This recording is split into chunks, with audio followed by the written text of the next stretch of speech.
Big win for the Bowling Green Falcons on Tuesday night as BGSU in first place in the Mid-American Conference. Might be tied after the rest of the midweek action games as we welcome in Michael Burwell from the Toledo Blade. Michael, thank you so much for joining us. Yep, thank you very much for having me.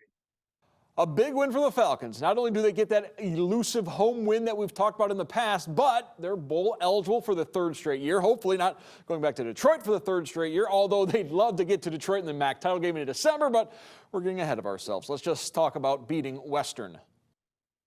Yeah, I mean, just really dominating on both sides of the ball. And what stands out is just the defensive effort. I mean, Western Michigan had the best offense, scoring offense and total offense in the MAC.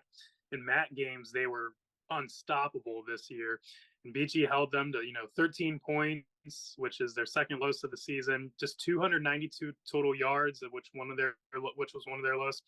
And mind-bogglingly, BG held them below 100 rushing yards, and they had entered the game averaging well over 200. That was the first time BG had even held an opponent under 100 yards this year on the ground. It came at the absolute perfect time. Just an absolutely outstanding effort defensively. And the offense, I mean, the superstars really performed well. Harold Fannin, another amazing game. Terrion Stewart is absolutely on a roll at running back, 150 yards rushing, had some great plays. Connor Bazelak managed the game like usual at quarterback. It was just a really, really great win for BG. You mentioned the defense. They held Western to under 100 yards rushing. The only other team to do that this season is Ohio State. And if you're doing something only the second-ranked Buckeyes have done, you're doing something right. I think the entire game changed in the second quarter after a very scary moment for the Falcons. Yeah, really, really tough moment. Western Michigan scores a touchdown, then they do a little pooch kick for the ensuing kickoff. BGSU defensive lineman Bam Booker at about the 30-yard line tries to catch it. It doesn't handle it correctly. It kind of fumbles it, kind of falls forward a little bit going after the ball, and just takes an absolutely brutal hit from a Western Michigan player. Just an extremely scary situation. Booker was down immediately. Kudos to the training staffs for both sides. They rushed out onto the field, and Booker had to be stretchered off the field.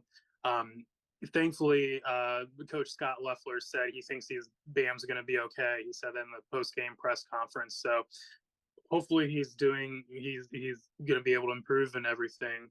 But really scary moment, but it was just incredible how BG responded. The very next play, Western recovered the fumble and they had the ball at the BG 37. Next play, a 3-yard loss on a rushing attempt. Then Brock Horn with a sack for a 6-yard loss. 3 and out. BG scores a touchdown right away. Then an interception by BG's Ja'Cory Benjamin. Then BG scores again. They scored 14 points in like a minute to take control of the game, and it continued in the third quarter. They had 2 more touchdowns.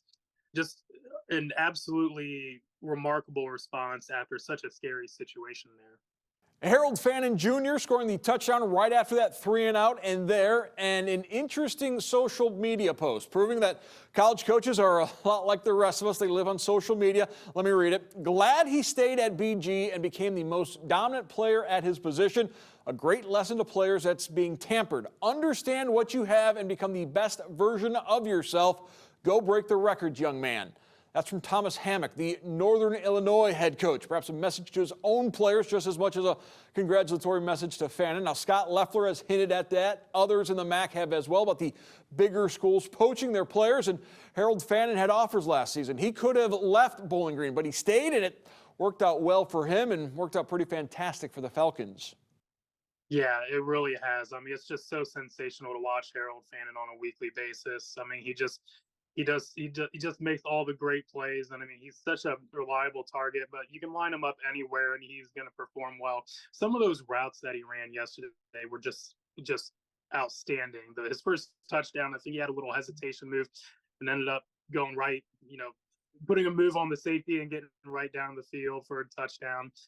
It's really remarkable what he's done at Bowling Green, and he's really loyal, obviously, to the Falcons, and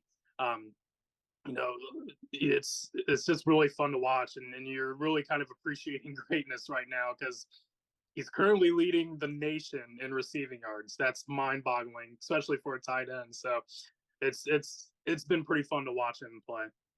And for the first time in 8 years, Bowling Green has a 1,000-yard rusher as Terrion Stewart went over the milestone in the win over Western. Yeah, Terrion is absolutely on a roll. The last 4 games, he's had 3 games of at least 100 rushing yards, and the other game was 99 rushing yards. And, he's getting the carries too. He had 15 yesterday, but his previous 3, he had over 20 in each one. So he's getting touches, and he's just performing well. He is probably playing at his best level, and he's had a great career at BGSU as well. And he is playing at a really elite level right now. Bowling Green Falcons remain on a direct path to Detroit and the Mid-American Conference Championship game. They've got a little bit of a bye this week, a half break, if you will. Are off this weekend. They don't play again until the following Saturday when they play at Ball State. The Cardinals overtime losers as they try to upset Buffalo on Tuesday night. So the Falcons off until a road trip to Muncie, and we'll talk about that matchup next week on College Ball Weekly. I want to thank our guest Michael Burwell of the Toledo Blade. Thank you, Michael. Yep, thank you.